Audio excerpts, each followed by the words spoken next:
Para o Partido Popular da Pobra, o balance que se pode realizar destes 4 anos de goberno de Nos Pobra non pode ser máis negativo. Dende a formación apuntan a que neste tempo apenas se fixo nada por mellorar as condicións e os servizos que se lle prestan aos veciños, caracterizándose pola súa total inoperancia e falla de xestión. Ninguna obra se ha hecho, nada de gestión se ha hecho y al final es el reflejo del abandono, de un gobierno que es incapaz de hacer las cosas, que es irresponsable, que carece de gestión y que, oiga, no es el único responsable de lo que ocurre en nuestro municipio porque está ahí, lo ha mantenido tanto el BNG como el Partido Socialista, que le han consentido que todo esto ocurra en estos 4 años, aunque hoy, desde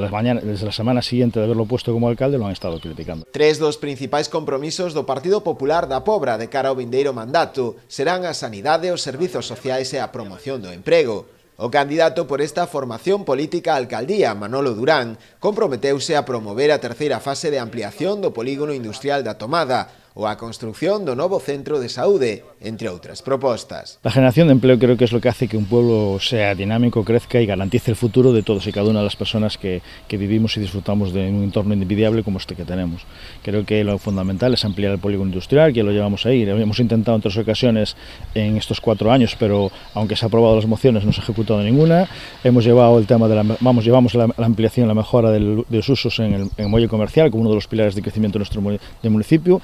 Vamos a ejecutar aquello que también está aprobado gracias al Partido Popular, que es la exención de las tasas tanto para la apertura de comercios como para la ampliación y mejora de todas las instalaciones, industrias y comercios que se instalen en nuestro municipio, como garantía de crecimiento y prosperidad. Y además vamos a llevar un tema de mejora en el tema de la dependencia, ampliación de las horas de atención a domicilio para todas las personas que lo necesiten. Recuperaremos aquello que ya estaba conseguido, que era el centro de salud, que por el capricho del equipo de gobierno, pues oye, se ha perdido, porque al no gustarle el emplazamiento en 4 años no ha sido capaces de plantear un emplazamiento alternativo. Para Manolo Durán, o Partido Popular é a única opción posible para un cambio de dinámica que leve o concello ao lugar que realmente se merece.